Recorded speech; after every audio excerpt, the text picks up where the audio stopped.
Now, I've seen many videos of people using these huge OLED displays as monitors, and my first thought every time is that looks like a recipe for a neck injury. That is a lot of head movement to look from one side to the other. So when LG reached out offering to send over this Ultra Gear 48, that refers to the inch size of the thing, 48 GQ900. Thank you very much, LG, by the way, for sending it over. I was like, yeah, I'm very much in the market for a neck injury, so send it over and we'll see if biggerer is indeed always betterer.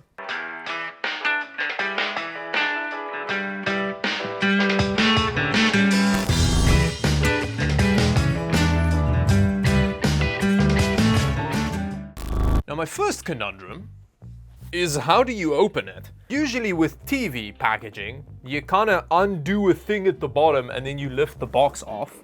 Is that how this works? Oh, this... Now, judging by the condition of the packaging, it does look like this box was shipped using a pack of feral wolves, maybe with a bit of rabies. Ooh. Ow! Wow, that was a lot of static. In terms of accessories, we get some cables, screws for the stand, I'm assuming, and then in here... Ooh, that is actually a really smart remote for a gaming monitor. It's kind of elevated on the back so it can stand on your desk. And then you've got this wheel to navigate the menus with, and then all of the important buttons, especially the one that says game on it. That's the only one that really matters.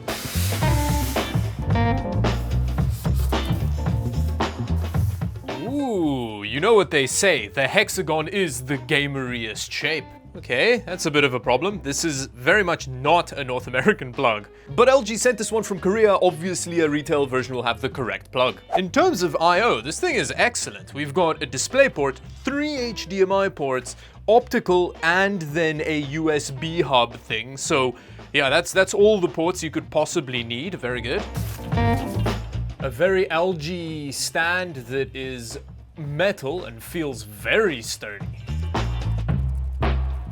That is the longest screw ever, damn.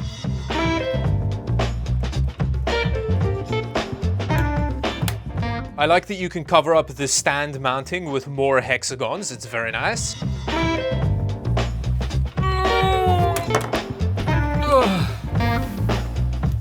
Whoa, it is easily dominating the big desk that it's standing on. It's clearly had its Wheaties. Now, in terms of stand, it's a lot more reasonable than the stand on LG's OLED TVs, which have like a protruding back bit, whereas this, you can get much closer to a wall, for example, which makes a lot of sense considering that this is a monitor and not a TV. There is also a VESA mount on the back if you do want to mount it on a wall, which again would kind of make sense. Although, a problem that I foresee with wall mounting this is that all of the ports kind of point straight out as opposed to down. So you may have a bit of a problem in terms of plugging this rear I/O in when you have the monitor wall mounted. That's really cool. There's a headphone jack right on the bottom chin of it. We also got what looks like lighting. Like, I'm pretty sure these are LED bars. We'll see if they light up when we actually fire the monitor up.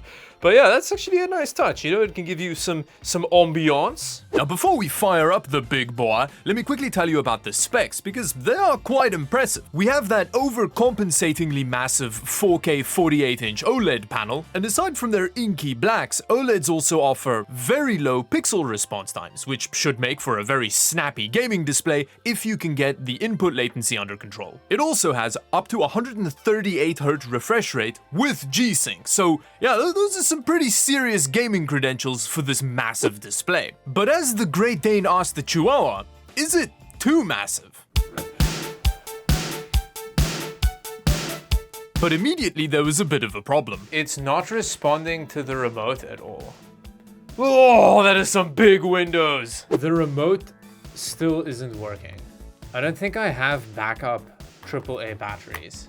So we'll have to test that a little bit later. Battery issue aside, Super Epeen desktop usage was not quite as glorious as I was expecting. Some of the apps clearly don't like being stretched this big. Yeah, text doesn't look Doesn't look great. Even with more reasonable scaling, text is less sharp than a dollar store carving knife. 4K sounds big, but over 48 inch, that gives you a pixels per inch of just 92, which is a reasonable amount less than 1440p at 27 inch, which considering how close you sit to a monitor compared to a TV. On the desktop, you can really tell. But before we try gaming on this beast, a quick note on the setup. Just for reference, I set the monitor up as far back as it'll go on this IKEA sit-stand desk, which is by no means a narrow desk. And when I'm sitting in front of the monitor, I'm a decent distance away from it, and I think the monitor is as far back as most people can reasonably get a monitor away from them. With that, it's time for gaming. Just because you got a big monitor doesn't mean you're gonna not miss every shot. I hit him like once. Whatever the setting is now, we'll figure it out later. But the input lag is amazing. Like, it is such a snappy feeling monitor. Holy crap. You can't feel the monitor at all. Actually, I think motion blur is on. It took me a while to get over just how responsive this display feels. But despite being one of the snappiest gaming experiences I've ever had, something felt off about the movement, until I started playing around with field of view settings. Yeah, the wider FOV makes a big difference.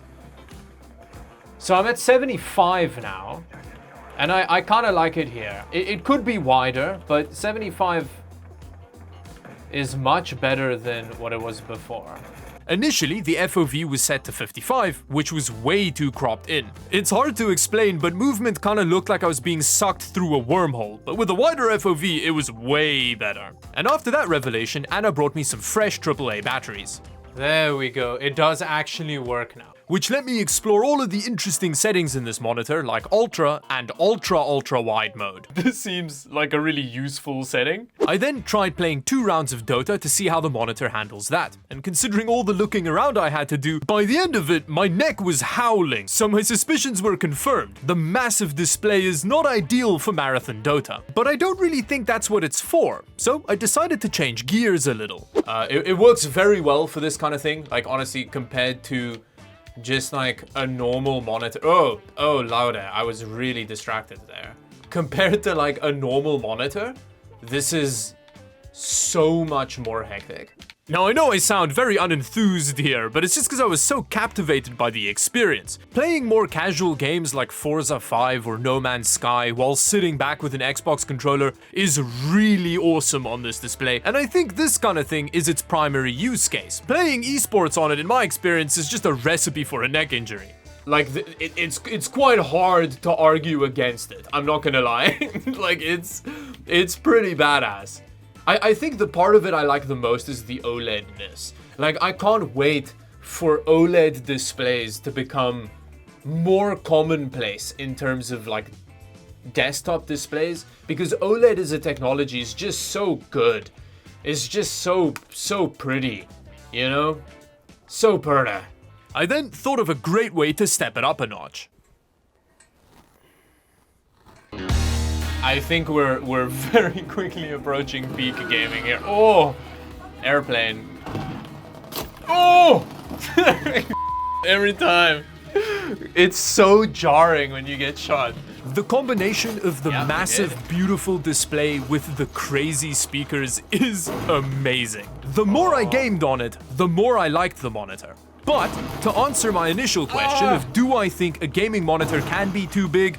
Yes, it can, and this one definitely is. Playing specific games on it may be physically arousing, but the moment you want to spend like an hour doing something that doesn't just require you to focus on the center of the display, unless you're sitting like 9 feet away from it, it genuinely hurts your neck. So yeah, I'd say it's a bit of a niche product, which kind of makes it like the gaming monitor equivalent of a Pagani Zonda. It may be a borderline erotic way of getting up and down an alpine pass, but I wouldn't want to parallel park one.